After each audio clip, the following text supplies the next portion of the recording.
Hello, everyone. Welcome to the Newsbrowse News broadcast.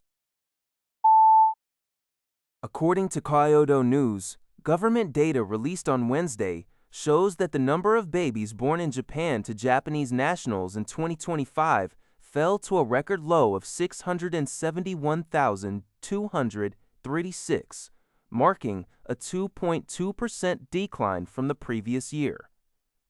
The country's total fertility rate, representing the average number of children a woman is estimated to have in her lifetime, also hit a historic low of 1.14.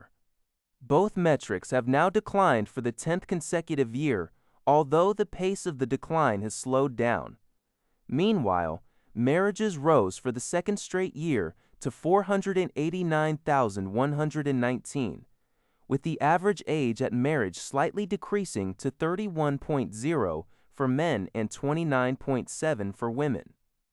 Only 4 of Japan's 47 prefectures recorded an increase in births, with Tokyo registering the lowest fertility rate at 0.96, while Okinawa recorded the highest at 1.52.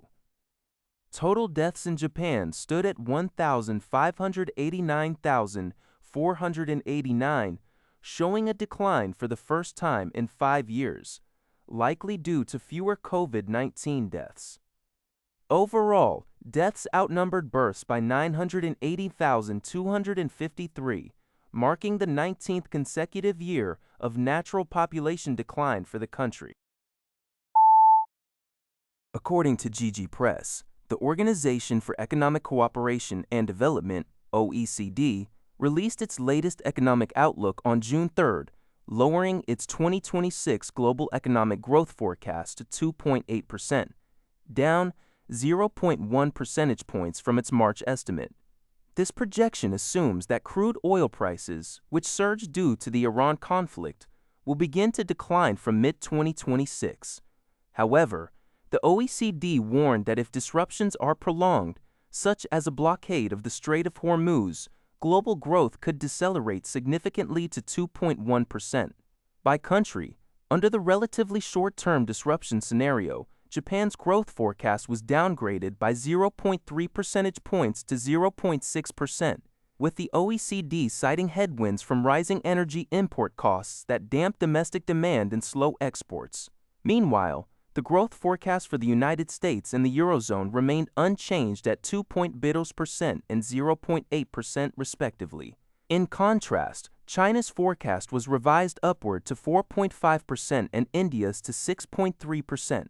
For 2027, the global growth forecast was raised to 3.1%, supported by an upgraded outlook for the United States to 1.8%, despite a lowered projection for Japan at 0.8%. According to Al Jazeera, a Ukrainian drone strike has hit a bus in the Russian-controlled Donetsk region of Ukraine, killing at least 7 people and injuring 11 others.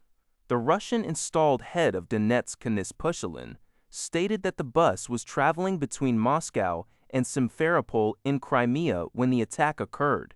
In response, Russian authorities have launched a criminal investigation, classifying the incident as a terrorist attack. The strike comes amid a major escalation in aerial warfare between both nations. Overnight, Russia's Ministry of Defense reported that it intercepted and destroyed 354 Ukrainian drones across multiple regions, including around 50 over the Leningrad region. Ukrainian drones also targeted infrastructure in St. Petersburg, causing damage and injuries while Russian President Vladimir Putin was hosting an economic forum in the city. This massive wave of Ukrainian drone attacks followed a severe Russian barrage the previous day, in which Moscow launched over 650 drones and dozens of missiles at Ukraine, killing at least 23 people. Russia claimed its bombardment was retaliation for a deadly strike on a dormitory in Luhansk 2 weeks ago. According to GG Press, U.S. tech giant Meta announced on June 2nd that it will expand content viewing restrictions for teenagers on its photo-sharing app Instagram to a global scale. This safety feature, which was previously rolled out in the United States, United Kingdom, and other select countries will also be implemented on Facebook and the Messenger communication app. Taking cues from movie rating systems in the United States, the restrictions will automatically hide posts containing offensive language, dangerous activities, and drug use from accounts belonging to users under the age of 18. These settings cannot be altered or disabled without parental consent. While the rollout began in countries like the US and UK last October, it was introduced in Japan in May. Meta's decision to strengthen and expand its safety measures comes under heightened public and regulatory scrutiny. In March, the company was held liable in a major lawsuit addressing social media addiction among minors, urging tech platforms to take more proactive measures to protect young users from potential online harms. According to a report by Leon Hazobau, a recent poll indicates that Swiss voters are likely to reject an upcoming referendum aimed at limiting the country's population growth. The initiative, pushed by the right-wing Swiss People's Party, SVP, and scheduled for a vote on June 14th, proposes capping Switzerland's permanent resident population at 10 million by the year 2050. It would also require the government to terminate its free movement of people agreement with the European Union if population growth trends persist. A survey of 19,400 respondents conducted in late May by GFS Bern showed that 52% of voters opposed the measure, while 45% support it. This marks a shift from late April, when opinions were evenly split at 47%.